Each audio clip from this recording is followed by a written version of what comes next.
Captain Rush. It's been a while. Try to gather as much information as possible before the V.S.S.E. agents arrive. You're finished!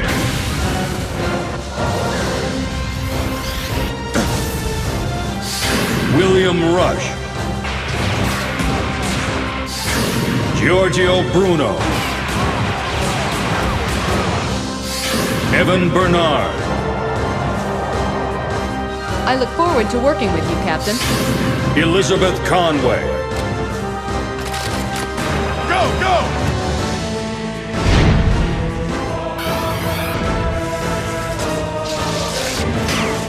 There's another one! Bunch of annoying little flies. Wild Dog. Oh man, they're back!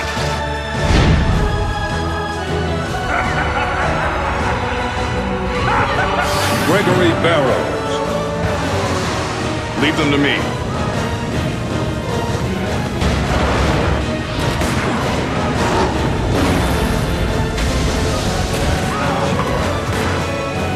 I can't access its controls.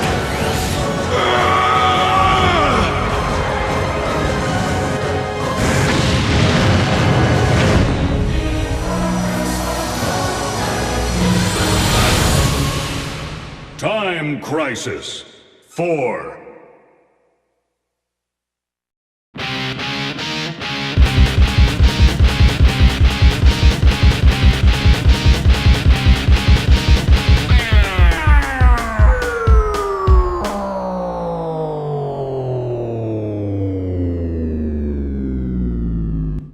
Well, hello there everybody, we are down to the final part of my Time Crisis series review, and I am Tony, aka TTBurger 88.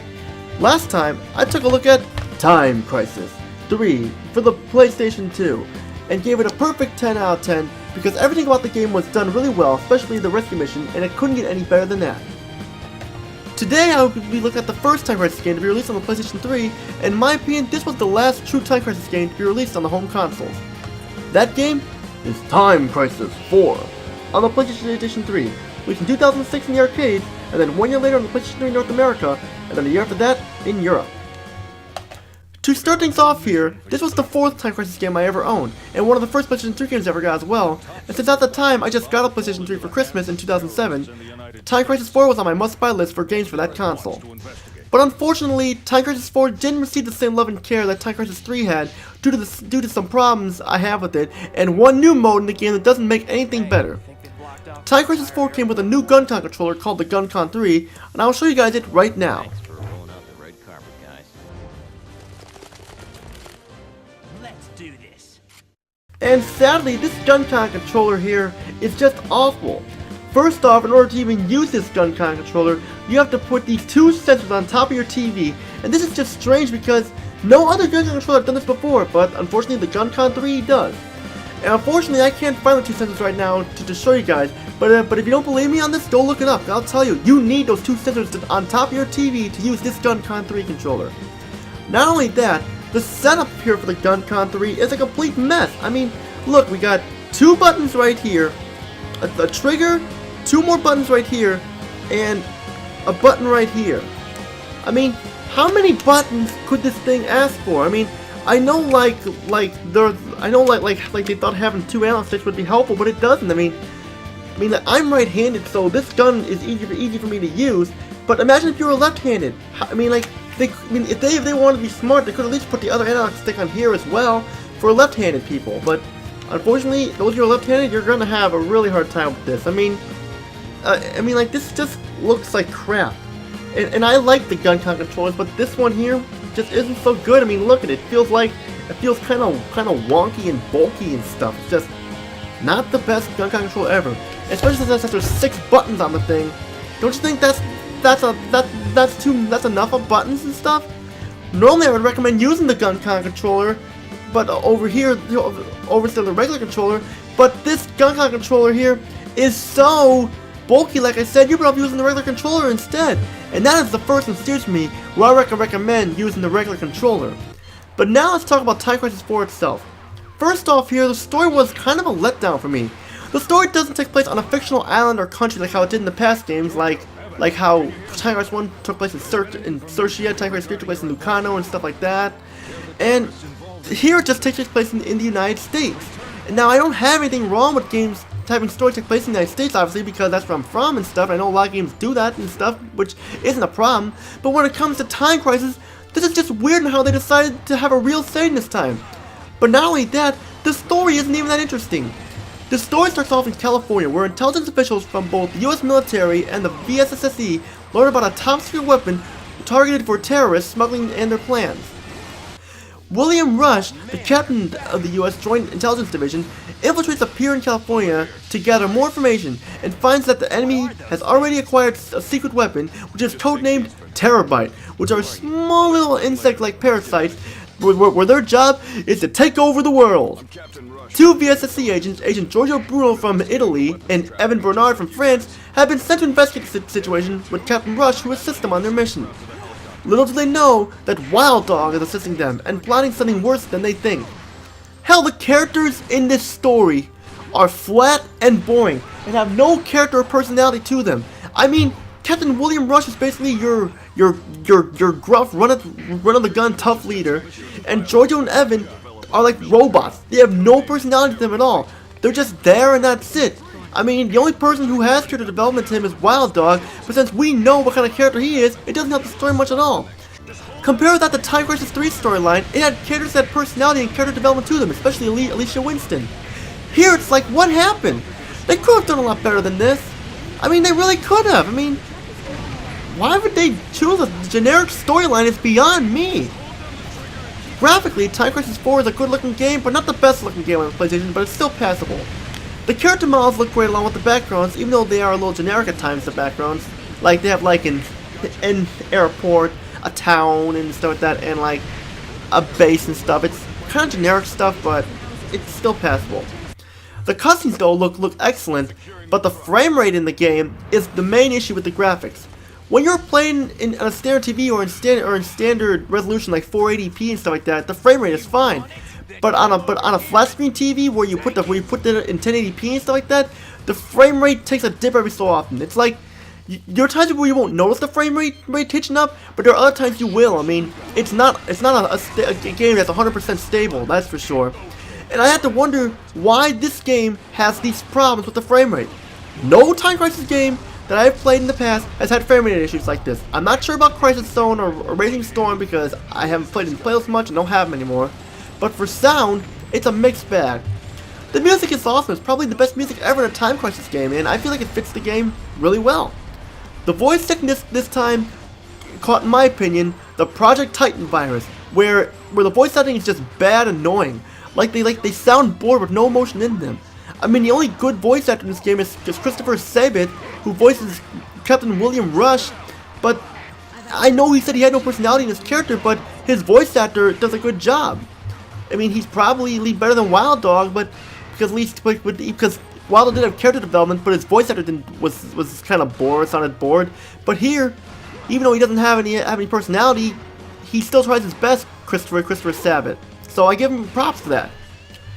He was from the U.S. military? This one too. And all these guys over here, they're not terrorists. I can't believe it. You mean we were fighting against our own men?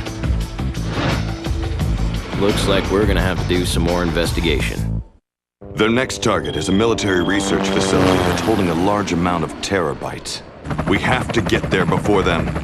Them?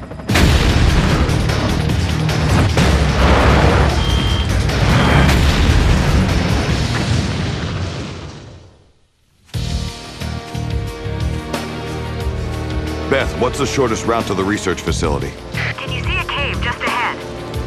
If you go through it, you might just make it in time. Okay, let's go. But still, the voice acting could have been better, is what I'm trying to say. Gameplay in Time Crisis 4 definitely could have been a lot better.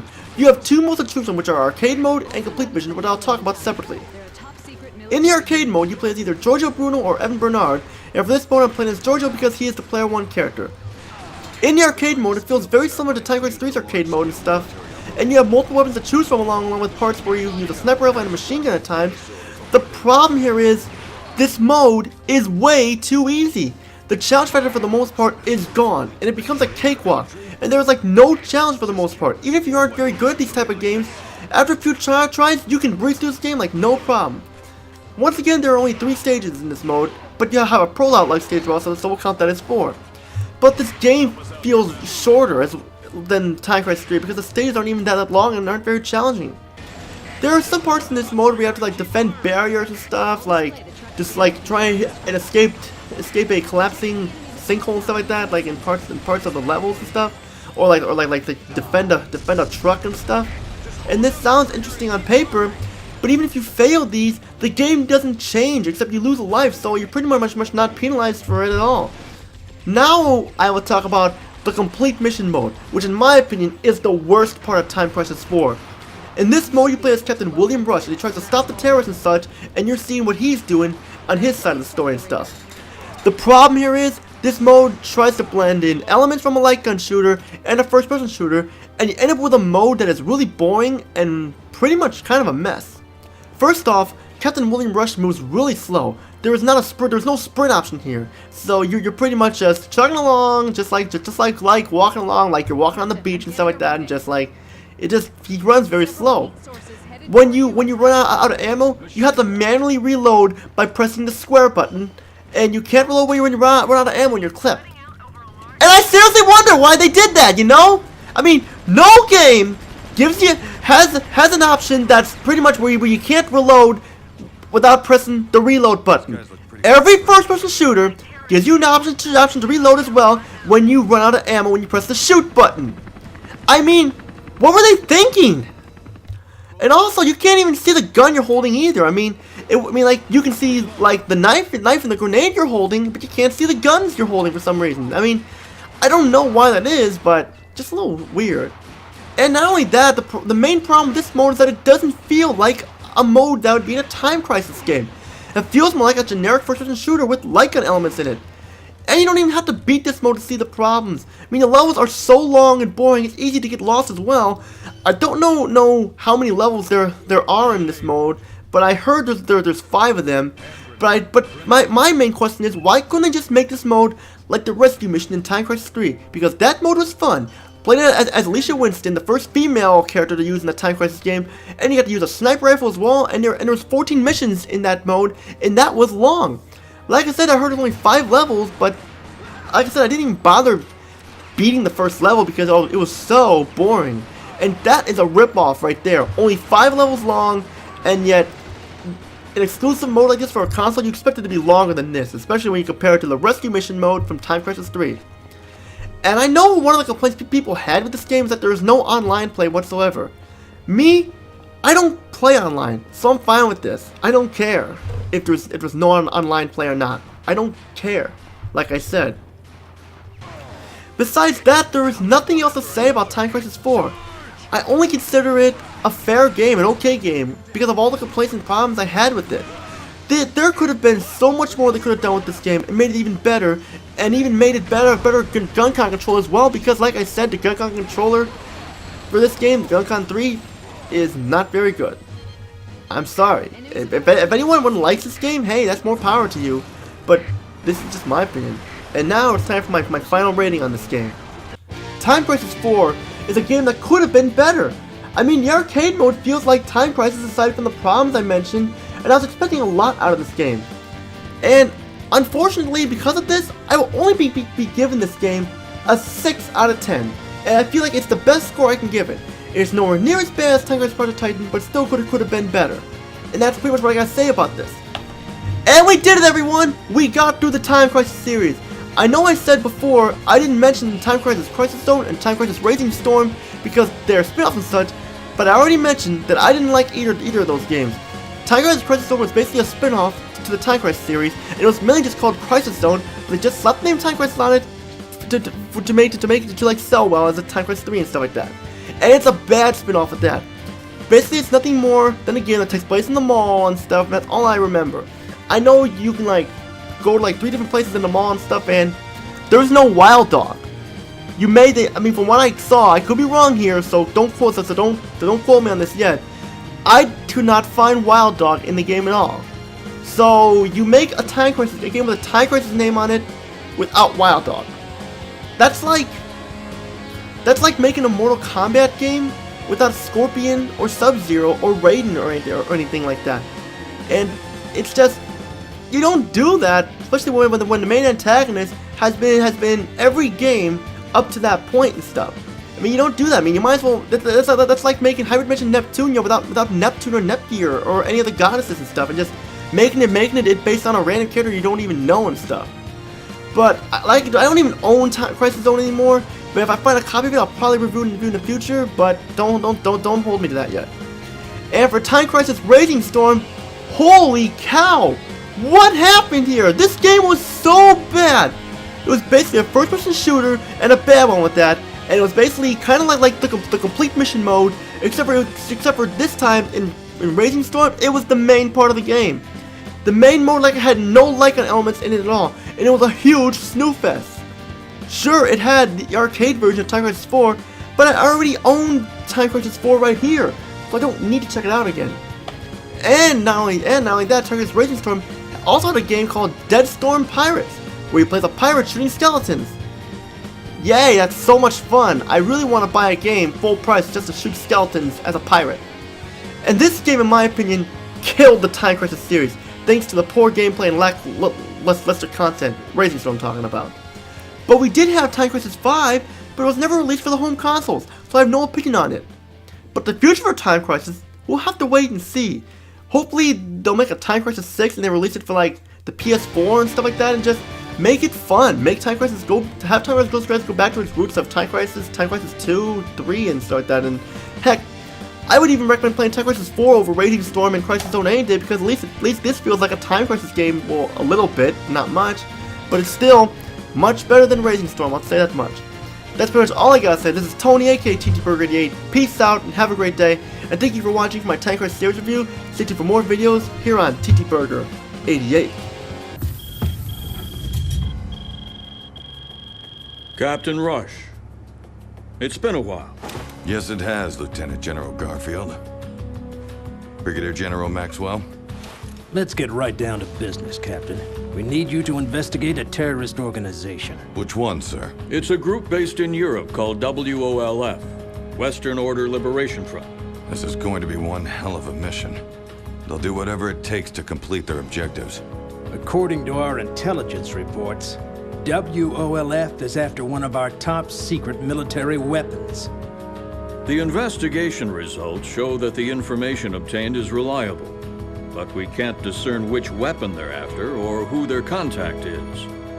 We suspect that it might be an inside job, although we have no details. Captain, that's why we need you to investigate warehouses to find the WOLF hideout. We'll assign you a surveillance aircraft and one of our best information analysts. First Lieutenant Elizabeth Conway. She's an expert when it comes to processing information. I look forward to working with you, Captain.